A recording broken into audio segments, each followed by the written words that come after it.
Good morning, world. Good morning, Michigan. A very pleasant Tuesday. It's a terrific Tuesday anyway at the state capitol here. It's sunny, and we have a state representative, Wayne Schmidt, Republican from Traverse City, with us. Good morning to you. Good morning, Michael Was it a Patrick. pure Michigan weekend in Traverse City? It was a pure Michigan weekend. About time, huh?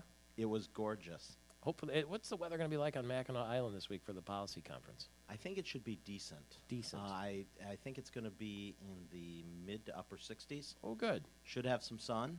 We don't want it too hot because then well, there's a good temperature for fudge and horse manure, wouldn't you say? Yes, and neither of them are good at about 80, 85 No, degrees. no. Not Brooks good. Patterson says that that Rick Snyder's on a real high, the governor, and when he arrives on Mackinac Island, they'll be throwing rose petals in front of him to walk on. I don't know if they'll quite be doing that, but it's an exciting time. We got the budget done. I'm thrilled about That's a that. big weight, isn't it? That's a huge weight. My first term, we had our little shutdowns and such, and Yeah. I'm thrilled that it's done. It was a very difficult budget. Some tough decisions were made, but it's done. And what's nice is now we're able to go back. We'll have session this month, June, do some other things. July and August, I know occasionally we'll have a session day or two, but a lot of it's going to be back in the district, listening to people, hearing how things are going to play out. And the other thing is that when you do a budget, and we forecasted it into next year, I was talking with Budget Director John Nixon, very excited about that. We can correct, if we see something that's not quite right, we can correct it. You've got time. We have time. That's the nice thing. We know where we're headed, and if there's a problem, we can anticipate it and correct it. 1,500 people are going to attend this conference. We'll be broadcasting Thursday and Friday from the lobby. Detroit Mayor Dave Bing will be there, the Ford Motor Company Chair Bill Ford, General Motors President Mark Royce. My question is, we're going to hear an awful lot from what I understand about this bridge. The idea, we've been hearing about it for, it's been a couple of years now anyway. Last year on the island, it was a big topic. Another span across the Detroit River from Detroit to Windsor. Why? I mean, our listeners are in Petoskey and Traverse City and Grand Rapids and Muskegon and Saga. Why should we care about a bridge in Detroit? I think we should care about a bridge in Detroit, whether it's built or not, but the discussion, because so many of our goods from northern Michigan move internationally too, and definitely nationally. So a lot of the agricultural producers, we have a lot of Tier 2, Tier 3 automotive manufacturers that all want to ship their goods. And so if the bigger companies downstate are doing well, they get their products and are able to ship them. Same holds true for northern Michigan.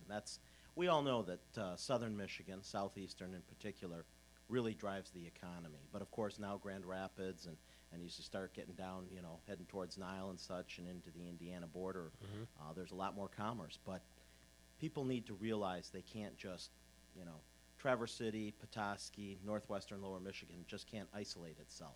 So in the discussion of a bridge, we should be included. So that's why I want to hear from Lieutenant Governor Calley on what's different from last session, and move forward. To simplify it, there's a private span there now. The Ambassador Bridge is owned by a guy called Matty Maroon. He collects all the fees for trucks and cars going back and forth across this bridge.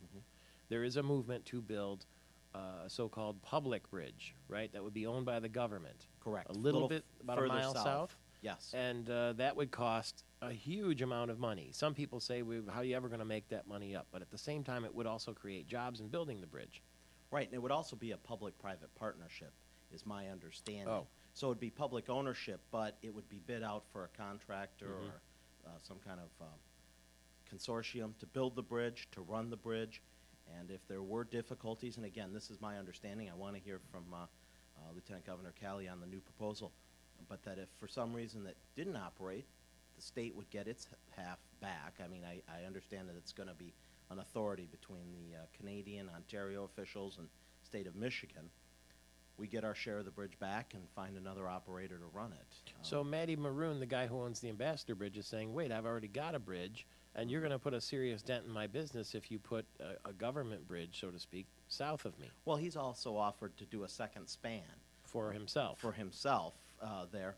And the difficulty is that the Canadian officials and the Ontario officials don't seem to want him to land that bridge on their side of the river. So it's In It's a downtown difficult- Windsor. Correct. It's a difficult situation. I haven't made up my mind. I voted You're no undecided. last time. Mhm. But like I said, I want to hear what the new proposal is and weigh all the options.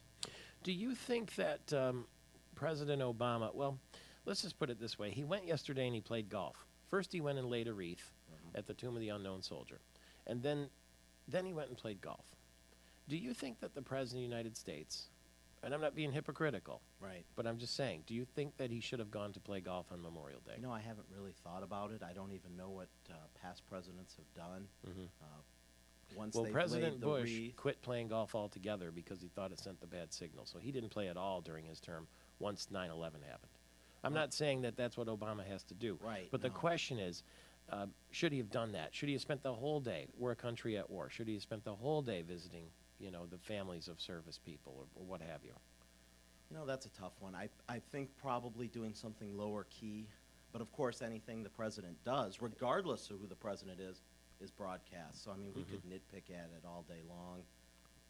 You know, I went to a memorial service and then spent the day with my family. I didn't go golfing, but I was still having a picnic, doing other things. You know, that's a tough spot for the president. If it truly is a time that he got to relax, unwind, fine. But no matter what he did, it's going to be broadcast nationally. Do you think we should do more to focus on the war dead on Memorial Day? In other words, shouldn't the whole country really shut down? I don't know if shut down would Shouldn't be all the stores be appropriate. closed, and shouldn't people, be a little more? The most thing I hear people say about Memorial Day is they're going to have a barbecue. Well, I think there is a chance a lot of times for families to come together, reflect, think about the family members that they may have lost or have served. I think we need to raise its awareness again on the purpose of Memorial Day. That would be important. It was a good turnout in Traverse City at Yeah. Memorial Gardens, but it could have been a better turnout. But I don't want to chastise people. You know, it's a chance if you get a opportunity to come together with your family and everything, and as long as you take a moment to reflect upon those who have made the ultimate sacrifice, and respect that, and maybe do something. You know, one day is great that you do that, but it's certainly something that we could do more often throughout the year. So just to say one day, you've paid your respects, I would like to think that people think about it all year long. Let me play a piece of audio for you. This is Sarah Palin this weekend answering the question as to whether she's going to run for president. Let's say you asked her the question, and she told you this. Thanks. It's a continued process of contemplating what it is that we have in front of us as a family and what the field looks like. And it's going to be a changed up field between now and when deadlines finally arrive for declaring. 10 seconds. What do you think? That's fine. She wants to run. I haven't decided who I like for a Republican candidate yet. All right. We'll see you on Mackinac Island, Wayne All Schmidt. right. Thank you very much. Be sure to